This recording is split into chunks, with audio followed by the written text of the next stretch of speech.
Here at the multi-purpose room is where most of the RAD classes take place. The women take a total of 4 classes, the first 3 being basic training, where they learn how to avoid dangerous situations, and basic hitting and kicking techniques. The final class is an aggressor simulation, where an instructor, usually a man, dresses head to toe in padding and proceeds to attack each of the women one at a time, giving them a chance to put into practice what they've learned and defend themselves. The Gamma Phi Omega International Sorority has a few events left to finish off the school year. Next up, Mr. Papi Chulo, right here at the multi-purpose room next Thursday. Here at the Student Center, I'm Julia Rose with DePaul News. This is especially beneficial for DePaul student soldiers because it grants them access to the post-9/11 GI Bill. The bill allows soldiers who've served at least 90 days since September 11, 2001 to put government money towards not only public schools, but private institutions as well.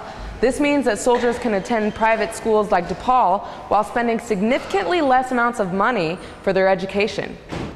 Due to these renovations, athletes have to find other places to practice. One of those places is right here at the Ray Meyer Fitness Center, where we find basketball players Mike Bazookas and Eric Wallace making good use of the school's other facilities.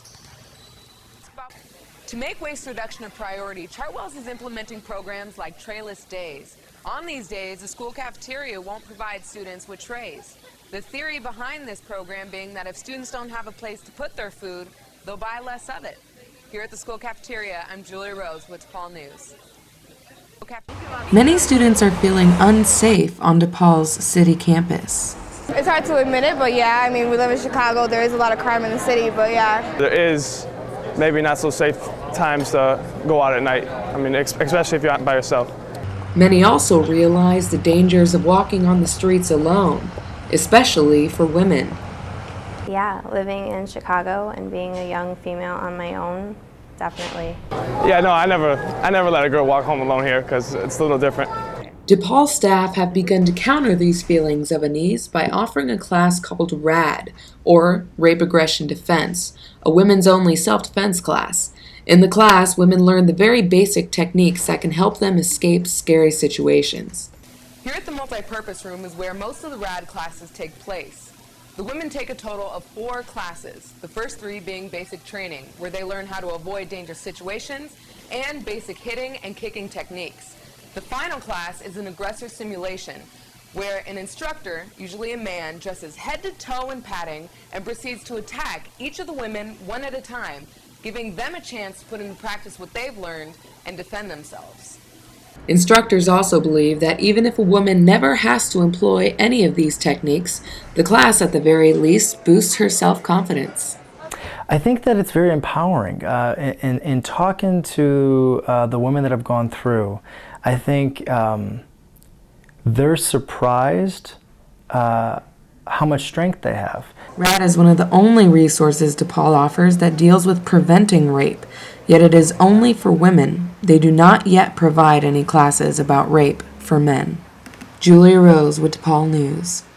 Chicago's Teatro Luna Theater Company stopped by the Lincoln Park campus tonight to perform their play SEXO. The Sexo performance dealt with issues of gender and sexuality facing Latina communities. It explored sexual freedom for Latinas a lot more than anyone else would ever express it. Sexo's approach to current social issues involves some explicit language and controversial topics, which didn't seem to faze students like Mario Flores. I think that it was right on point. I mean, we are mature, we are college students, we are adults. The message in particular spoke to Latina women. I grew up in a very strict household with parents who didn't talk about sex or gender or being a Latina woman. And so I had to encounter these issues on my own and kind of learn, through experience and through friendships, how to kind of compose myself as a woman. The all-Latina cast reached across cultural borders as well. No, I could totally identify with some of the stories, and I could see a lot of other women identifying with it. Men got the message too. As college students, as consumers of rap music and lyrics that, really degrade women, we need to be reminded that language and that behavior is unacceptable.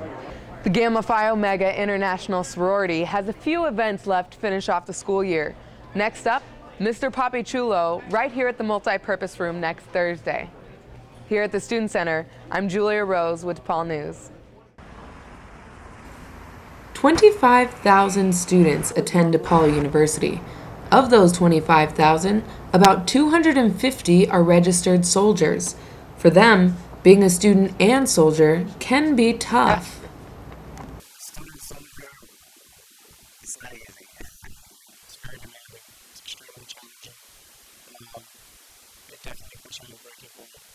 This is why Student Affairs Administrators created the Office of Veterans Affairs last year.